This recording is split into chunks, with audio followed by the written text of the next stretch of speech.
En 2012, sous le M23, d'innombrables cas de cambriolage de maisons, de tueries et de kidnappings ainsi que de braquage de banques avaient été enregistrés dans plusieurs zones avant la conquête de la ville de Goma par cette rébellion qui sera défaite plus tard par l'armée loyaliste appuyée par ses partenaires de la MONUSCO. Pour mémoire, les signes précurseurs de la réorganisation et de la relance des activités criminelles du M23 sur le sol congolais avaient été marqués par plusieurs assassinats et des embuscades contre les convois des militaires et des civils, dont l'embuscade dont l'assassinat de M. Luca Attanasio, ambassadeur italien en RDC, et l'enlèvement des touristes britanniques à Kanyamahoro après avoir tué des éco-gardes commis à leur sécurité. Et c'est non seulement pour s'attirer l'attention de l'opinion nationale et internationale et mettre en péril les activités de tourisme dans le parc national de Virunga au profit du Rwanda, mais aussi pour mettre en cause dans l'opinion internationale les capacités de nos services de sécurité à garantir la sécurité à la population. Actuellement, le mouvement terroriste M23 AFC, en difficulté de percer les forces armées de la République démocratique du Congo, engagées sur la ligne de front, bombarde le camp des déplacés pour forcer ces derniers à rentrer dans leur milieu d'origine d'une part, et d'autre part, voudrait se créer un couloir psychologique en instaurant une insécurité qui ne dit pas son nom dans la ville de Goma et en territoire de Nyiragongo, où nous enregistrons régulièrement des cas de tueries, de crépitements de balles sans motif valable, extorsion et enlèvement de certains jeunes, etc. Dans le but d'étouffer la population et la pousser à des soulèvements populaires contre les forces de défense et de sécurité et poser en fait le lit à l'ennemi qui, visiblement, se réorganise sérieusement. Il apparaît important d'alerter l'opinion tant nationale qu'internationale que les faits ci-après sont observés du côté de l'ennemi. Le mouvement intense des militaires ougandais et rwandais sur la frontière de Bunagana en territoire de Rutshuru et de Kabuhanga à Kibumba dans le territoire de Nyiragongo, venant à renfort autour de Kilolirwe, Mushaki et Karenga dans le but d'exercer une pression militaire sur la cité de Sake ainsi que la ville de Goma. Trafic illicite de minerais, de Masisi vers l'Ouganda et le Rwanda, en passant par Bunagana et Kabuhanga. Recrutement forcé et formation idéologique des jeunes par le M23 AFC dans les zones sous son emprise pour leur préparation comme futurs cadres du mouvement. Déploiement des réseaux de propagande criminelle de l'ennemi dans les réseaux sociaux, mais aussi le trafic de l'argent de l'ennemi à travers ces systèmes de financement mafieux et de transfert d'argent par téléphone mobile auprès de plusieurs internautes, y compris certains traîtres au sein des services de défense et de sécurité, dont la mission est de manipuler l'opinion et semer la confusion sur la toile, la psychologie au sein de la psychose au sein de la population et renforcer la criminalité dans la ville et ses environs.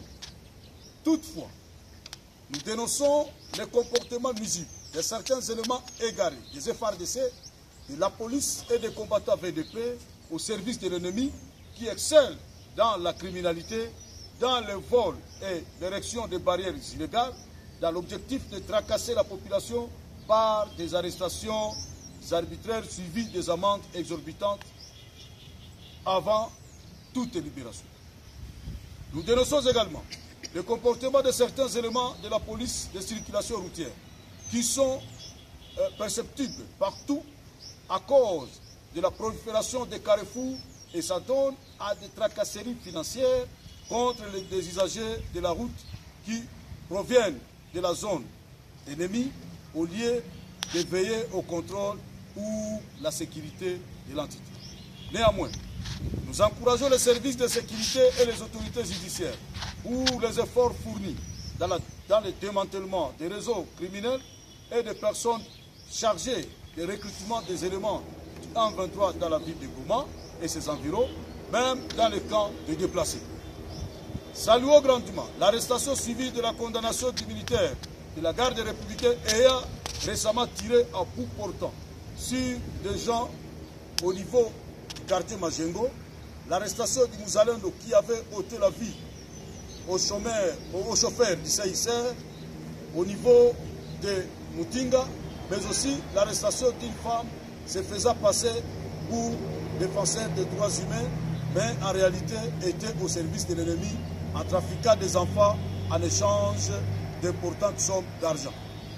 Ainsi, face à cette situation préoccupante, il est impératif de trouver des solutions efficaces pour lutter contre la délinquance et garantir la tranquillité des citoyens suivant les recommandations ci-après.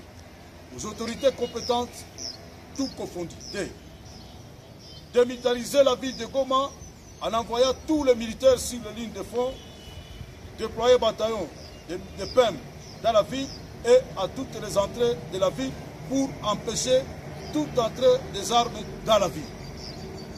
Organiser en urgence des bouclages dans tous les quartiers suspects. Mettre en place une nouvelle dynamique des chefs de base en remplacement des actuels chefs de quartier et chefs d'avenue qui visiblement sont défaillants par rapport au contexte sécuritaire actuel. 4. Mettre en contribution la technologie moderne pour renforcer la surveillance et la prévention des criminalités en installant des caméras de surveillance dans les zones à risque. 5. Identifier tous les militaires dispo, ainsi que ceux commis à la garde des résidences de certains commandants affectés en dehors de Goma et prendre des mesures de leur contrôle. 6. Réduire le carrefour de PCR, la police de circulation routière, et affecter les autres dans la sécurisation de la population. 7. Ne plus permettre la circulation de Wazalendo armés dans la ville pour éviter la confusion créée par des bandits armés qui opèrent dans la ville. 8. Supprimer les barrières illégales sur l'axe Kibumba et insister que celles légales soient le point de contrôle et non le point de taxation. 9. Renforcer la sécurité de notre frontière avec le Rwanda et permettre les militaires affectés à la Borne 13. 10. Organiser des patrouilles mixtes entre l'armée et la police. Et la police, aussi la présence dans les patrouilles et améliorer leur mobilité.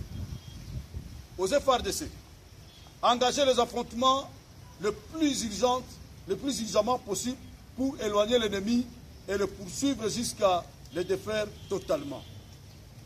Sanctionner tous les commandants des unités incapables de mettre de l'ordre dans leurs unités respectives.